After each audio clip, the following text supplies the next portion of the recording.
call a meeting to order at 7 o'clock. We will start with the Pledge of Allegiance.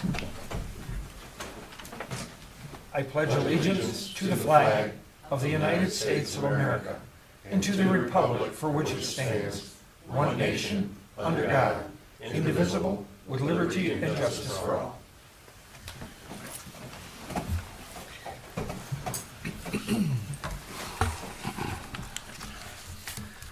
So in front of you, we have a revised edition, or agenda from what was originally put out.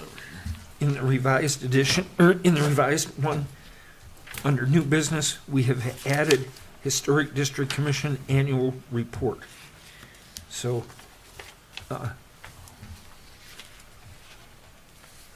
be aware of that. In the meantime, we'll start with roll call. DeSessa, Here. Murphy, Here. McKinney, Here. Perkins, Here. Turpinning, Here. Coxey, Here. Cullis. Here. Here. Everybody. He's over there. Well, I had to get my pen. Sorry. Okay. Chair would entertain a motion to approve the agenda. I so moved to approve the agenda. Second. Move by Turpinning, second by Murphy. You said pens plural. Do you have another one over there? I'm sorry? You said pens plural. Do you have another one over there? Nope. Anybody else? Oh, Okay, everybody in favor of approving the agenda, say aye. Aye. Opposed? Motion carries 7-0. Approval of the minutes of November 17th meeting. Are there any additions or deletions? None appearing. I would entertain a motion to approve. So moved. So, Second. so moved by DeSessa, second by Murphy. All in favor say aye. Aye. Opposed? Motion carries 7-0. Statement of purpose.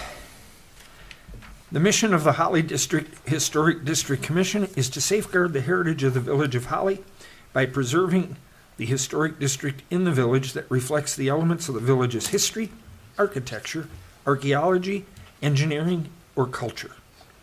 The goal of the Commission's work is to stabilize and improve property values in the historic districts and the surrounding areas, foster civic beauty, strengthen the local economy, and promote the use of the historic districts for the education, pleasure, and welfare of the citizens of Holly.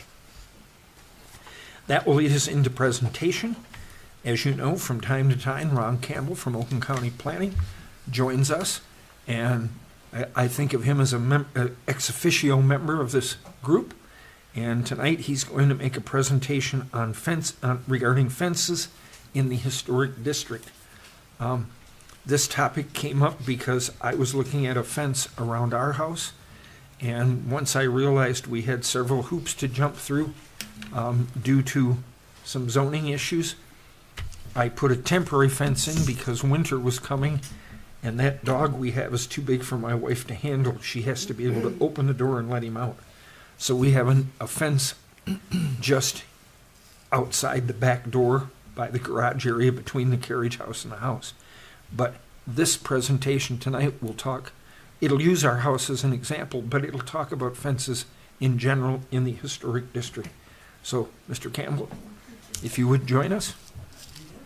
Thank you. It's good to see some familiar. Do you have a microphone I somewhere? put it over there. He's on his laptop. So. Oh, Good. I can hide behind the desk here. So. Okay. Josh, does the mic need to go Yeah, down? he can move it down. If you, Okay. You can just tilt it. Oh, can you hear me okay now? Oh, yeah. Okay. Yeah, when George told me, brought this up, I said, well, hey, this might be a great learning opportunity because as you'll see, there's some decision. You think, a fence, how complicated can that be? And I don't want to make it complicated, but it was a good opportunity to take a look at a lot of different issues that come up before historic districts. So with that, it's going to be kind of a participatory presentation. Perfect. Okay? You got to make some decisions on Josh. the way. Will you make sure that mic's set so he's, You want to sit down? So I can move. Sure, I'll sit down. I just, The presentation without the narrative might not be. No, I was listening to it right here.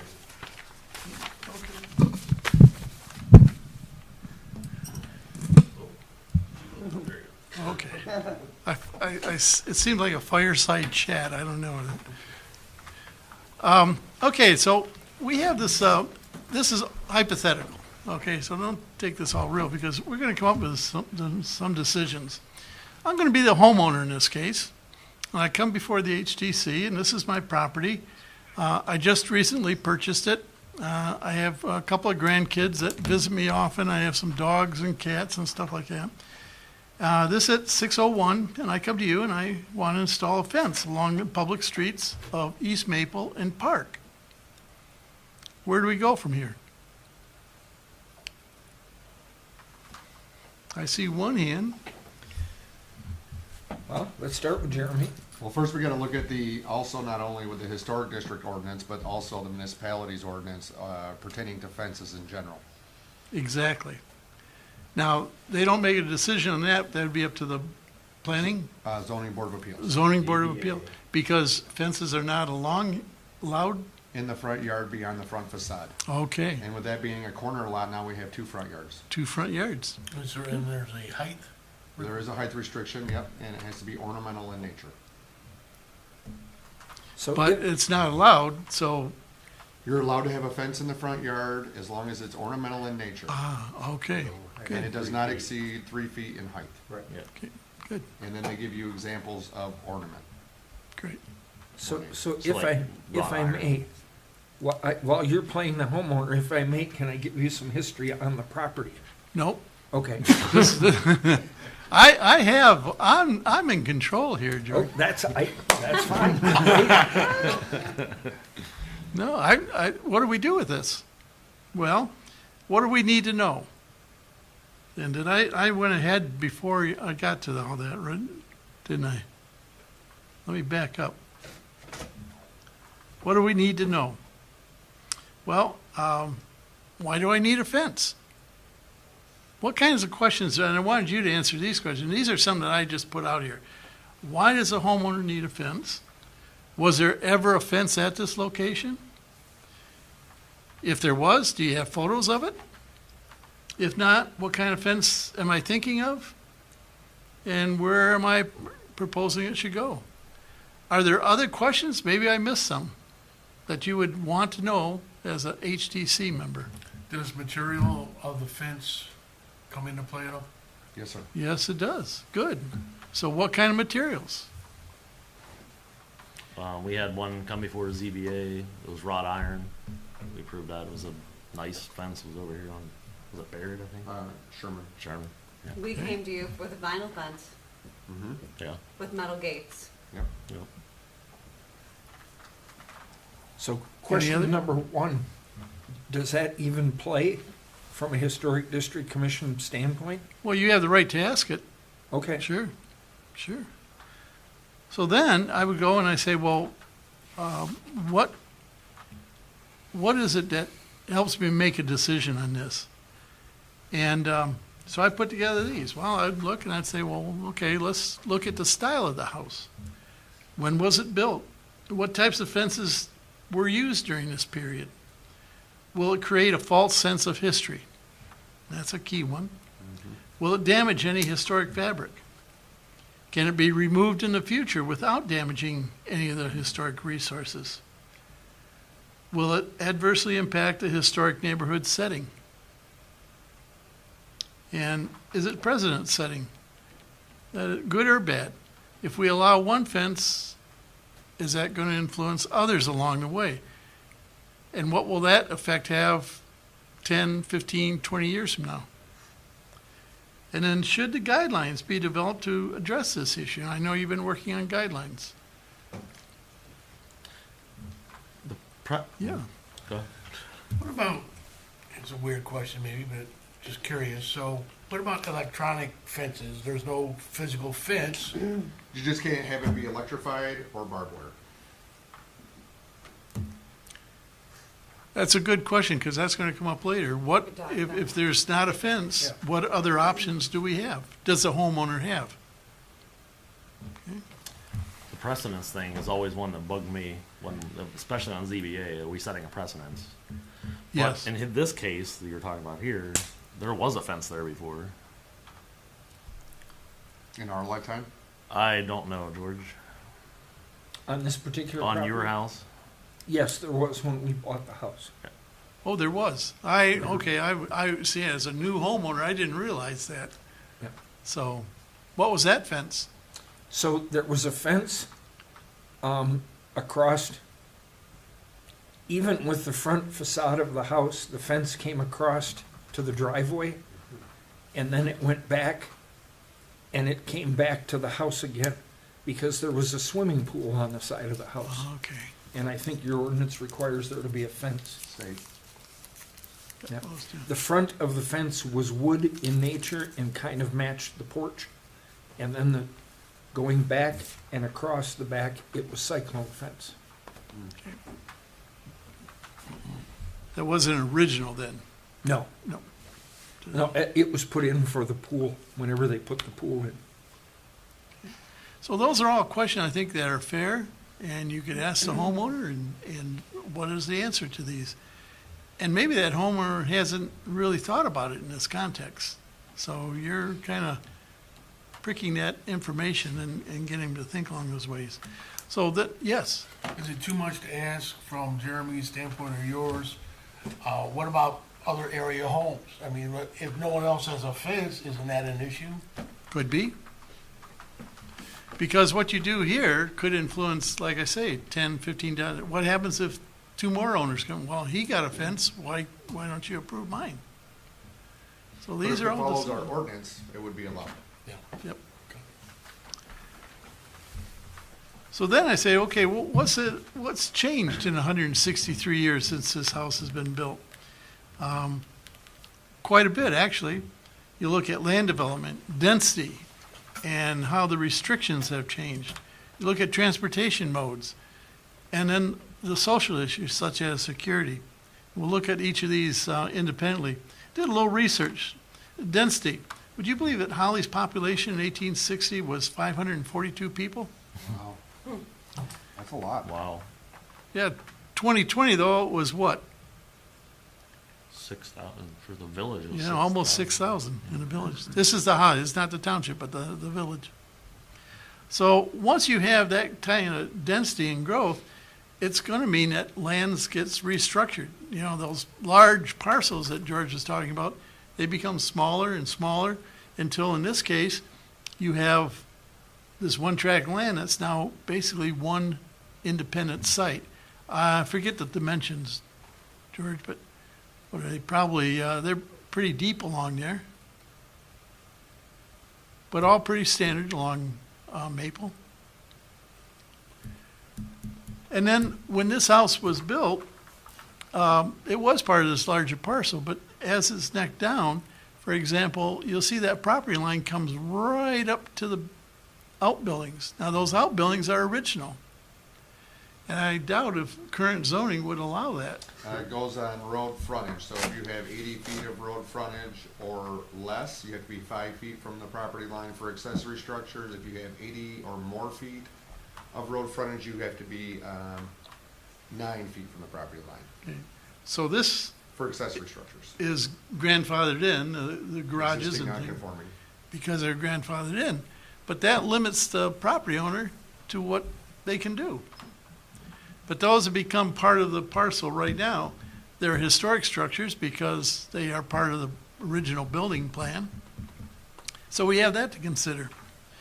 Then let's take a look at transportation. You know, back in 1860, when this property was built, the fastest you could go was probably on horseback at 12 miles an hour. Well, add to it our transportation day, and I don't know what the speed, I was thinking I should have got out here earlier. I could have 35. changed. 35, okay. I was guessing between 35 and 40. I'd probably do 40, but I'm not going to say that in front of Judy. Everybody. But a lot of goes people faster. do. And what is the safety issues that's caused by that, particularly with these wide open State yards? police do 60. Well, sometimes, 60, yes. it's 160. I thought.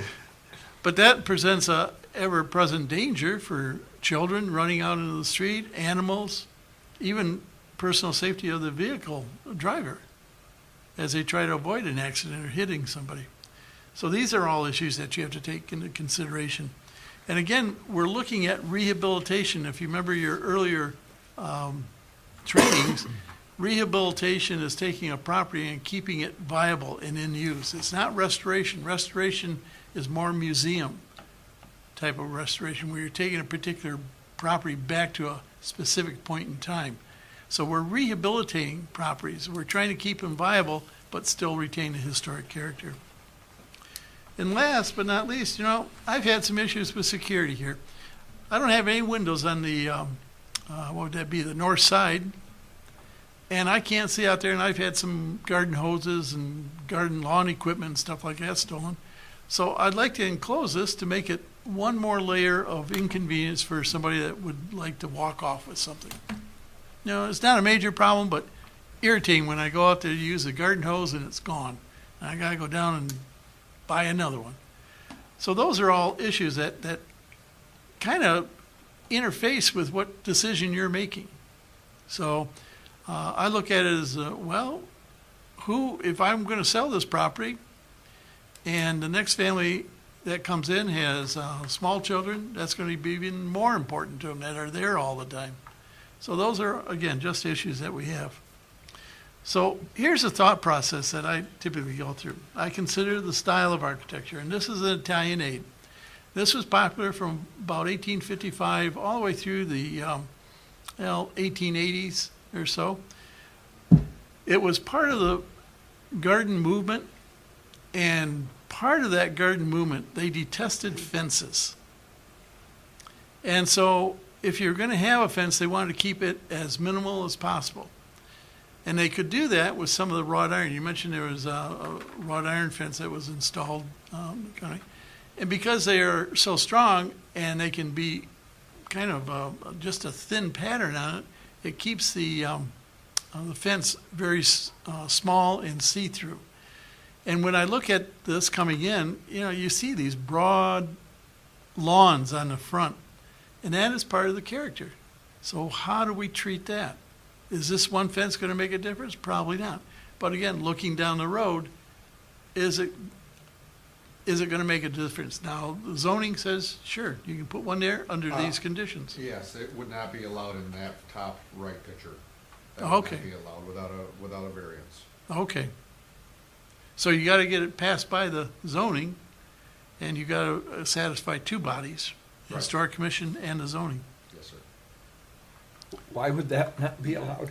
Because Be on the it's in front of the yard. house. I thought you said it could be in the It's front. Huh? It's too far out. It would have to line up with the front facade. Oh, I thought you said it could be in the front, but it had to be shorter. 3 foot in nature and ornamental. Yep. So then that would qualify. It looks a little taller than 3, but maybe not. Oh, okay. Well, now, one of these, it's on Mackinac Island, the one on the left, that's Mackinac Island. That was a wrought iron. There's a wrought iron in Fenton. And if we'd been a little quicker on this, getting this all together, we probably could have got one at the wrought iron in here. So anyway, those are issues that we want to talk about. The second one is from the Secretary of Interior Standards, specifically standard number 9, it recommends that new construction is secondary to the house or to the historic building. I'd probably say these meet that criteria, right? They're secondary to the building. It doesn't really interrupt your view. Your view goes immediately to the building and not to the fence. Now, if I was proposing a stockade fence, let's say 6 foot high, that wouldn't fly with the zoning, and I would hope it wouldn't fly with the HDC here. No. Because that takes away from the historic district and detracting from the historic property itself. Jeremy, in that top right photo, going back to that issue for a second, Yes, sir. is it a gate over there what you're looking at? I just noticed a gate, which It might looks be like about. there's 4 sections there, and I would assume each section on that fence is at least 12 inches. So by just the math, I would assume that that's a 4 foot tall fence. But Okay. I mean, that's just a visual. Yeah. Because it has to be 3 feet, right? 3 foot Okay. is max height. Yes, ma'am. And the standards also suggest that new site elements should not give a false sense of history. They have to differentiate themselves from actual history. So does a cast iron fence do that? Well, maybe not. Particularly if you buy one at an antique shop and put it there, it's probably going to say that fence has been there all this time when it hasn't. Does that make sense? Okay. And last, a new element should be able to be removed without ever damaging the historic materials or building. Now, you'll see later on, we're not really connecting to the building. So we meet that criteria. Here's some examples again.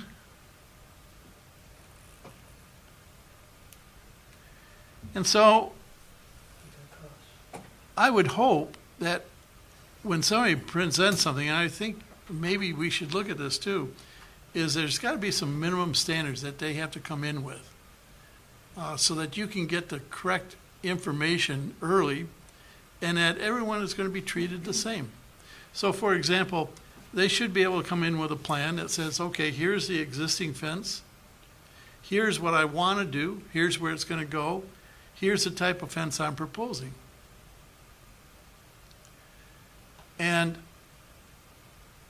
the reasons why, if that makes sense. Now, I know everyone comes in, they have different abilities. You're dealing with homeowners, you're dealing with business owners. And so they're all going to have different abilities. But there should be, just like in the zoning or the planning commission, there's a minimum set of standards that we expect to see. So I'd suggest you look towards that too. Just a couple more here. So then when I come in with this would be my design, okay? I'd go with an aluminum fence. Again, I took the smallest one I could find that is manufactured, and it's 36 inches high to the highest point. So it meets that criteria there. It's aluminum. It has a little different profile than a wrought iron fence, as you can see, but it is a most open kind of fence you can find on the market that's stock. I went with, now some have the upper bar going straight across the top. I opted for one that brought it lower because those little spears on the end, that helps to open it up a little bit. Keeps it a little more free and more in character with the district. Also I gives you a think. little bit side of security, because if somebody crosses that, they might catch their pant leg or. Right. And again, you know, are there other options? Somebody mentioned perhaps a dog run, if that's your concern. Well, you know, you can get by without the fence. Could you put in security cameras out there to see what's going on? Probably doesn't help with the kids unless you collar them, but. Like to sometimes. So yeah, there may be other options, but this is the one to satisfy the homeowner that they could come up with. So then I go to, and this is the final sheet, and I created, I think, did we include this in one of the packets? It's kind of a checklist. I have not seen that. Okay. I've got a copy of this whole program for you. So number one, this is based on the Secretary of Interior standards. And I just say, does it meet the standard or doesn't it? What's being proposed? The property shall be used for its historic purpose. Well, that's not really applicable here because a home, it's remaining a home. So I check, yeah, it still meets that standard. The historic character of property shall be retained and preserved. Well, is it? And this is one of the questions you have to ask is, well, the property is, you're not maybe detracting from the property, but what about the neighborhood? That could be, that's decisions you have to make. Hopefully we presented a case that, or the property owner has presented a case that, yeah, I'm not really distracting, I'm keeping it in character. I would probably try to do more research to see if there was originally a fence there, and if there was, what kind of fence was it?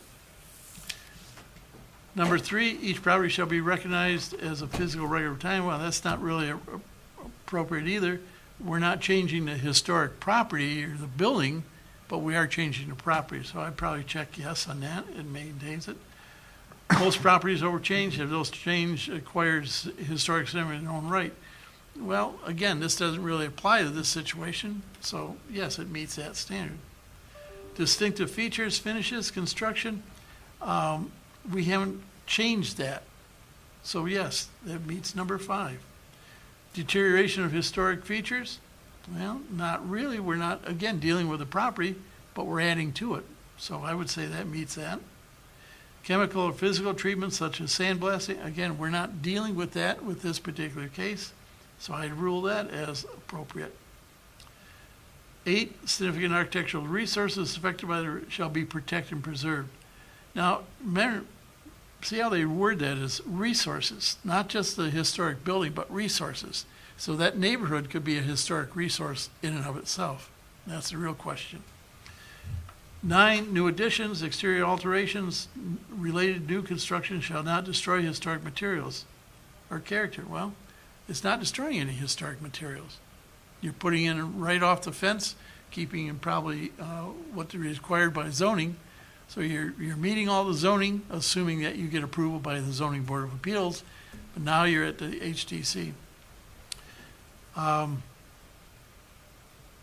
In number 10, new additions adjacent related to new construction shall not be undertaken in such manner that could be removed. Fences is probably one of the easiest things to remove at some point in the future. I believe the fence at 3 feet, what's required by the zoning, if approved, meets the criteria that the fence is not overtaking the historic property. The historic property still has and retains its architectural character. So, how would you rule on this? So I have 2 quick comments before. One, it would only go to the zoning board of appeals if they were denied and they wanted to appeal that decision. Okay.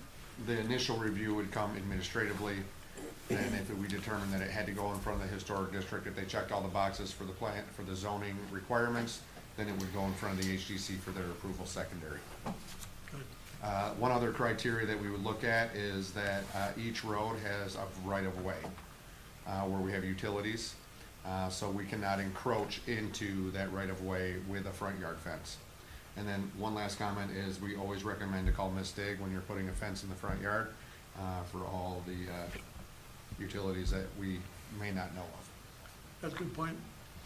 So you'd have not only, if I came in with that simple, I want to put a fence in my front yard, there's a lot of questions. We would sit down and we would talk. Okay. But you got to check those things out, and, with Ms. Stig and answer some of these other questions. There was, Yeah. there was one thing that's never been entirely clear to me. Doesn't really apply to this case, but say he wanted to put a garage up. So the garage isn't supposed to look like, It's supposed to be different. it's supposed to be different from the house. It's supposed to, right? Yeah. It's supposed to differentiate between the Old homes and the that new, you're and in. that's what I was told too, but I didn't know like how far that goes. That is always a tough question. I think it's even hard for architects to answer that. Okay, you fall into this thing, well, I want to keep the features, I can replicate those, and you fall into that habit, well, it looks like an old carriage house, which they would say, no, that's not. Hey, remember, what you're doing now, there may be homeowners that will seek state tax credits on this. That is now open again in state tax credits. Worst thing to happen is you approve something, and it goes to the state, and they don't approve it.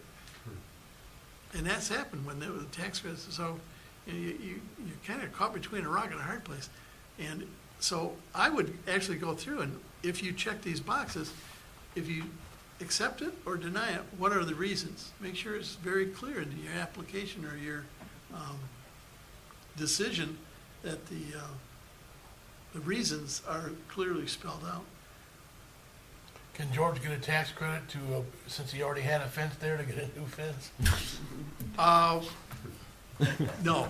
I tried, but. Well, and You know, actually, and I the hesitate tax on it credits because- are in respect to restoration of the building. Right. Now, if there was you had a great picture of a beautiful wrought iron fence there, you say, I want to take it right back to that, you might have a chance on it. Well, and if you remember that first picture that he had of the house, that house used to have railings on each of the floors.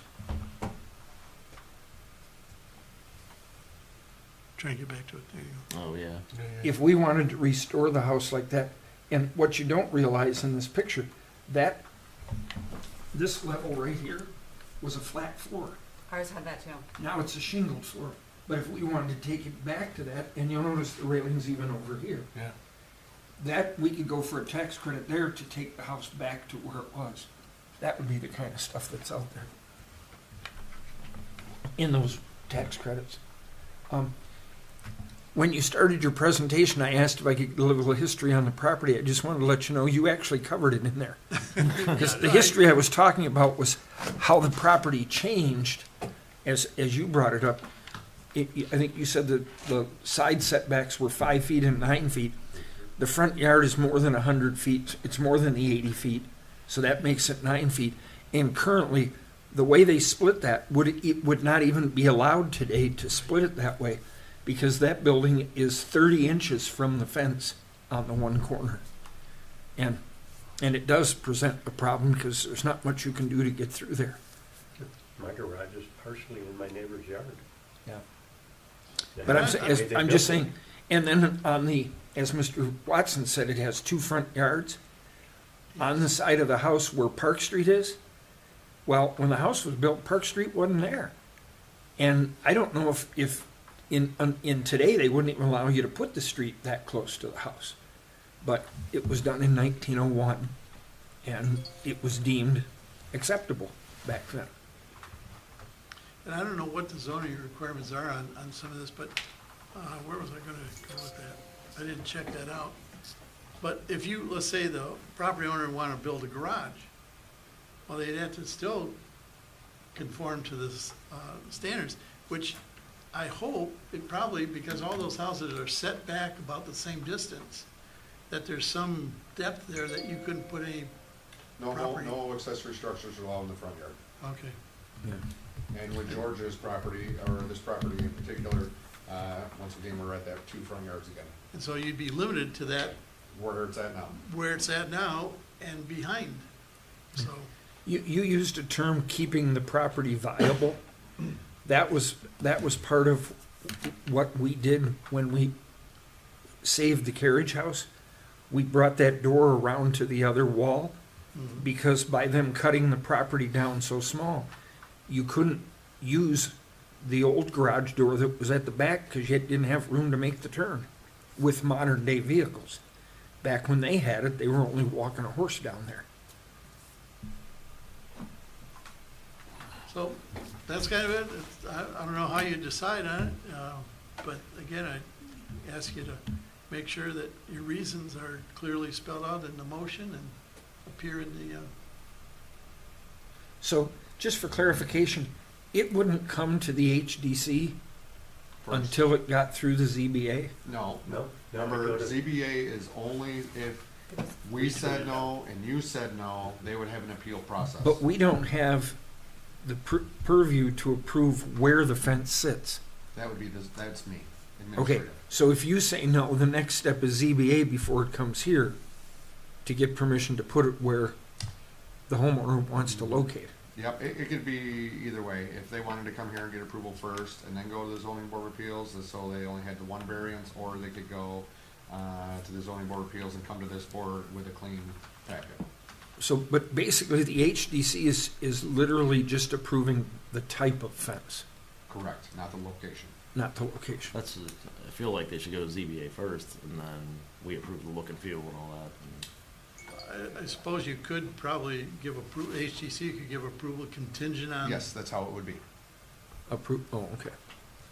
Or vice versa, ZBA could say, okay, we grant the reception, Either one would have to be contingent on the yeah, other. contingent on the other, so. But I am not aware that the HDC has an appeal process. I think it would be the state level, but I don't know that. I Ron? don't think the ZBA can appeal. Does the Cases heard. HDC have an appeal process? If we turn something down here, does the homeowner have an appeal process? They Yes. have to. They go to the state. It goes That's to where it's so important to have the reasons why you're denying it or approving it. Because the state will look at it as a board that comes there, appointed by the governor, confirmed by the legislator. And I think there's 4 or 5 of them, good sound background, no ties to the area or the property owners or anything like that, anybody involved, so. Are they the final decision, state? No, there can be, they could take it to court. There is a hearing commission. Usually it's reviewed in-house, like it would be with Jeremy.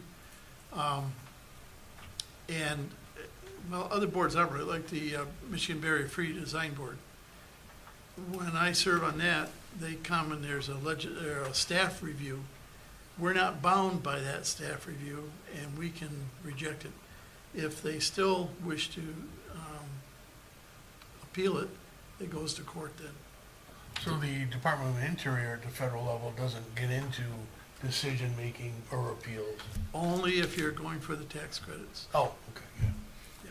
Does that happen a lot? As far as coming from the HDC, someone takes it that far?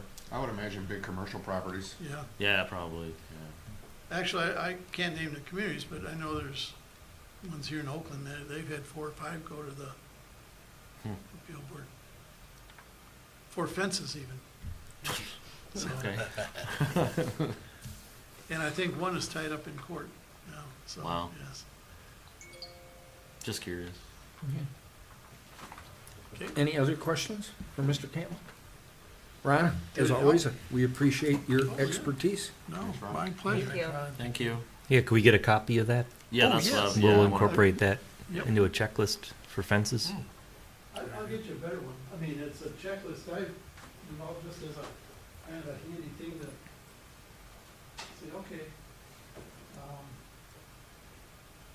just double check on what I'm getting. Thank you, sir. Thank you. Thank you. Try and have to go all the way around. Thank you.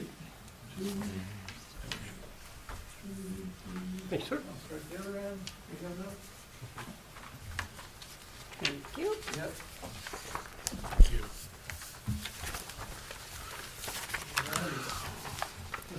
All right, we appreciate you. Thank you for your presentation. Josh, what I'm looking. What's that? Oh, Okay, so from the presentation, we will go to public comment.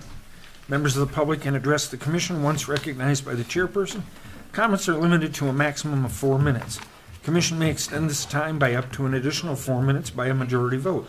For items on the agenda, comments may be made. For items on the agenda, comments may be made after commission discussion, prior to commission vote. Prior to addressing commission, members of the public shall state their name and address for the record. Public comment, sir? No, okay. We don't have any old business, we'll go to new business, consideration of election of officers. Currently, I'm the chair, Mr. McCanny's the vice chair. Do we have a secretary? No, sir. Oh, Mr. Oh, yes, Mr. Mr. Turpin Yes, you're right. is this. Okay, I didn't It's put not that. treasurer, No treasure. okay, but we don't have any so funds. those are the current, so we're just looking, write 0 every day. we're looking for nominations of, we can start with the secretary and go up, or we can start at my seat and go down. However you want to do it, sir. It's your show. Well, whoever makes the first nomination, that'll tell us where we're going. I'm proud to nominate George Cullis to continue as chair. Second. Second. He beat me to that one. You're not beating me. Okay? I think I heard the second come from both 3 ends. different directions. Yeah, it was all over the place. Okay, It's unanimous. well, we'll let ladies go first. There you go. So Kari gets that.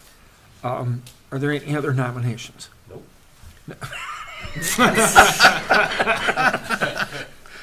Do we I make the go motion through we all 3 keep everything nominations just at first as and it then is. roll call? Or? I think we do them individually. Okay. There is a motion on the floor to keep the officers as they are. Is there support? Support. Support. Support. Oh, you. Sorry. So wait a minute, I don't Wait, necessarily how many disagree supports with do you that. get a cup of coffee? I want to know what the. So we already have a pending is motion that? on the floor for So we just need to George. do a roll call. No, you had a nomination. Yeah, I made a motion to keep things. He made as a they motion are. to keep things as they were. Fair enough. Okay. You don't have to agree with it, but I'm just. Okay. That's Support. fine. Well, I don't have a problem with it. Okay, Just turn the blinker off before you turn. I believe I see us turning into an argument. Thank you, Bob. Happy New Year. Thank you. all right. So motion by Perkins to keep the officers as they are, second by Carry. Kari. Is there any discussion or further discussion? I guess we had a little already. None appearing. Roll call vote, please. Turpinning, Support. Huxley, Yes. DeSessa, Yes. Murphy, Yes. McCanny, Yes. Perkins, Yes. Collis. Yes. So motion carries 7-0. We just stay where we are. All right. The second thing under new business is the Historic District Commission Annual Report. Mr. Watson? Thank you, sir. As you'll see, this is, we are a seven-member board appointed by the village council, recommended, upon the recommendation of the village president. Listed are the current members. During the 2022 year, the historic met 6 times. They conducted one review for certificate of appropriateness and 2 notices, reviews for a notice to proceed. At the beginning of each meeting, we have a member read the mission statement, and then below you will see a list of the cases considered by the Historic Commission for the year 2022 and the outcome of those decisions. Pretty brief, pretty simple, pretty self-explanatory. This isn't a normal thing that we do, but I was creating them for the Planning Commission and the Zoning Board of Appeals, which is required by state law. And Mr. Walker asked if I would do one for this commission as well. So in a nutshell, that's kind of what quick little review of last year and what cases you've seen and how you reviewed them and where they went from there. If you would, one correction. Yes, sir? Tim Turpinning just add secretary. Yes, I did do that on mine. Okay. Yep, I did that. I apologize, Mr. Turpin. That was my fault. You owe me a cup of coffee. I was waiting for a reply. I don't, it's a good report, Jeremy, and thank you. And I'm not necessarily suggesting this be added, but I mean, it's almost too bad that we don't have the great convention that we had here mentioned. You know, I thought about putting that in just as a synopsis in the top paragraph. I didn't, so that was my fault. No. I did think about putting that on there, that the Village of Holly did host that. You know, for historical purposes, can you add that? I sure can, yep. Because I think going down, that's a big deal. No city as small as the Village of Holly has ever hosted that conference. And we worked hard to get it here. And I don't want to start thanking people because I'll leave somebody out, but Kari was instrumental in helping us make that happen. Ron Campbell played a part in that, Carol Egbo. Helped me with the lady that you worked with. I'm brain farting right now, and you can't do that to me. I I can see her, but I I can can't- see her there, and Right. oh my gosh. So I won't add all those details, but I'll put a quick little synopsis of where Yep. it was at, what day and when it was. My assistant Amy was involved in that, so I mean, it was a great project, and it came off very well. That's a good point. I don't think that it could just be forgotten. Yeah. If it's written down, so that's a good point. Is there any other requests for additions or deletions? Nope, I think that's good. No, it looks great. Okay, I will clean that up and I will bring it back for final review before it goes in the street file. Hold Okay. on 1 second, though. I'm not sure this needs to be added either, but let me throw it out there. What about the document you created? That's on here, continued discussion on the guidelines for residential homes. Cool. We never got any closure on it, whether the state accepted to that or, I just haven't been informed on where we were at. I just know Okay. that it Okay. was created and then, Oh, I'll look into that. We should have brought that up while Ron was here, but I'll give him a call. okay. Janet, Janet Krieger. There you go. sorry, it was bothering me. That's okay. Well, like I said, I could see her sitting there. Okay, yes, we spent hours with her on the phone and putting it all together. There was that big VIP reception at Township Hall. Who would have known we could stick 90 people in that building, but we did. It met the fire marshal's limitations, but that thing went off very well that evening. So, I heard he was a and really just nice guy. for the record, that was Yeah. an event that was run by them. It was invitation only by them. It was something they do to thank their donors. So there were a lot of people that we met that night from all over, including the director of the educational program, the master's program at Eastern Michigan University for Historic Preservation. He and his staff were there that night, so it was an interesting evening. Okay, we will move on to commission and staff comments. I will lead this time. If you go to Holly Township Supervisor's Facebook page, you will see a video of the barn that we are in the process of moving from Waterford to the Farmstead project. It's the Ernst barn, E-R-N-S-T. It's a circa 1850s barn. That video will show you from start to where we are right now. When you look at it, and I mentioned it in the post, keep in mind this barn has, other than nails to hold the boards on the outside, what's left now, which is the framing, there's no nails there. It's all done by mortise and peg. The condition is incredible.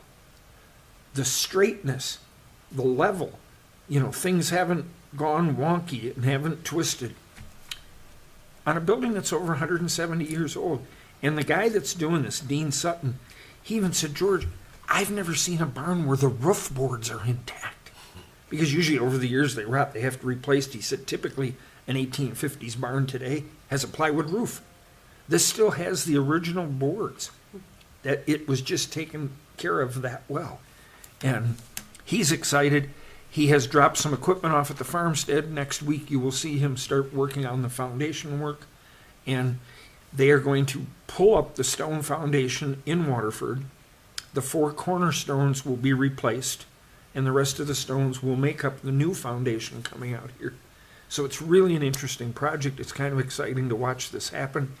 Mr. Sutton and his company have won 3 out of the last 4 years for historic barn preservation statewide. He came to us with great recommendation. Ron Campbell had recommended him, and a couple of other people in the Michigan Historic Preservation Network. And it's just an exciting project to watch. They took board by board off, they numbered them, they saved them, they're going to put them back. The outside shell will have new wood on it because a lot of as you look at the video, you'll see the outside was pretty rough and weathered. They think they've saved enough of the outside boards to do a wall or more on the building, and then the rest of it will be new skin, probably facing the direction that's going to take the most weather. And as we know, with the chicken coop on the south end of the property, when we restored that, we replaced probably between 1/3 and half of the boards. And some people said, well, it just doesn't look right with new boards and old boards. And you go down there today and you can't even tell which ones are new. Mother Nature fixed it real. Give her a couple of years and she took care of that. But it's just an interesting project. It's exciting to see it happen. And it's the first part of the farmstead. We're now laying out this summer's projects for the property. I have obtained another sponsor for the project, and they will be covering the gazebo and landscaping for the music portion, where people will be able to come for music in the park, or you can have a wedding in the gazebo or whatever. But that's kind of exciting news too, that somebody has stepped up, and it's just a fun project, and this barn makes it for those of you that are interested in historic preservation and exciting. By the way, the 1850s barn was a dairy barn back then. The Hawley farm was a dairy barn. So this barn is considered to be very similar to what would have been the first barn on this property. A barn that those barns have been torn down since. The barn that's there, the red barn, that's circa 1910. And it's about 70 feet long. Back in the day, the barns were smaller. They were 30 by 40. And that's what this one is. So get a chance, look at that video. It's pretty cool. The guy that did it goes in phases. Each phase shows you the barn before they touched it, shows it midway, and then shows it where it currently is. And then it goes back as it moves around, and then they fly the drone right inside the building. It's really cool what they've done. So that's my report. We'll start down here with Kari. Happy New Year, everybody. I know that we talked at one point about possibly changing this meeting to 6 p.m. instead of 7 p.m. Is anybody on board or think that would be a good idea to change it to 6, or is everybody happy with 7? Mr. Watson, what about the village? I don't know if I could answer that without consulting. Oh, sorry. because of the timing. Why don't we do I this? have no problem with it though. I don't. Why have don't we a send problem. it back to you Okay, to see what the administration says? yes, And then the board can, because then the board can make a decision. I'd hate to make a decision and have the Oh, sure. administration go, wait a minute. It cuts into bedtime time. So Well, it's just like one of But those. the other problem is, right now, all of the village meetings are at 7:00. The DDA's at 6. yes. Yeah, That's except not for an that one. actual village meeting, that's separate I was DDA. just meeting. throwing I it know, in there. I know. I didn't say it was a problem. I'm just saying, it's a question whether the administration wants to start moving meeting times around. Gotcha. Because once one does it, it's that precedent thing again. Got it. I will advocate though. Okay. Okay, It's fine at that too. all right. That's why I said, I'm not saying I'm against it, I'm just Okay, looking it's at all all the good. different, I was just taking a poll. yeah. See what we felt. Mr. Bill, All good, thank you. Mr. Mike, All set? I have Mr. nothing. Councilman Perkins, sir. Yeah. I have comments about council. Nothing. Mr. Turpinning, Not while these are on. and Mr. Murphy. Nope. I will go to the staff. We will start with our Secretary Emeritus over here, Nothing for me tonight. and then I'll bounce it over to Mr. Watson. I have two updates. One, today the Holly Hotel picked up a permit, phase one. They have trusses ordered and we will see that west wall finally gets some protection, Awesome. finally. And secondly, Andy's Place also picked up their permit, moving forward. So my question, I guess, is for this commission to think about. The Holly Hotel, that west wall was never ever exposed before. The arcade was built before the hotel, and the hotel attached to the arcade. So with that being said, there is no standard on that wall, but they are gonna have to do something with it. So in the next couple months, I would assume, we need to determine how we're gonna let them proceed with materials to finish that wall. So my comment to that would be, they can work with Ron Campbell free of charge. That's what he does for the business district. And I would think anything he prepared would be then ready to come to this board. I know Andy's Place has done that, and right now the permit is what they're gonna do is they're gonna build a steel structure inside of Andy's Place. So the exterior will not be affected. And they're gonna re-add the second floor. The second floor will have an elevator and seating up there and another bar. So there will be some ADA compliance moving forward. Their only thing that we'll need, from my takeaway, would be that they are gonna just repair the top second story exterior with bricks. We do have a nice pile of bricks left. We think it's gonna be close, but I think that's more of a repair than a rebuild.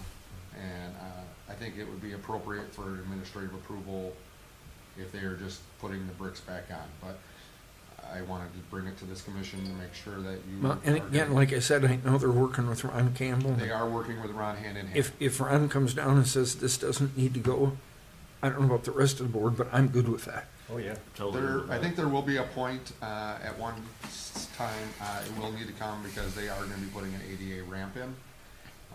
She did purchase a little bit of property from Pat, so that they were able to do that. So I think that will need your approval, but once again, Ron's creating this, Well, and, I'm sure it'll be. no, I think that puts it in good hands. And that's, Other than that, that's all I have. Happy New Year. okay, Ready for another 2023?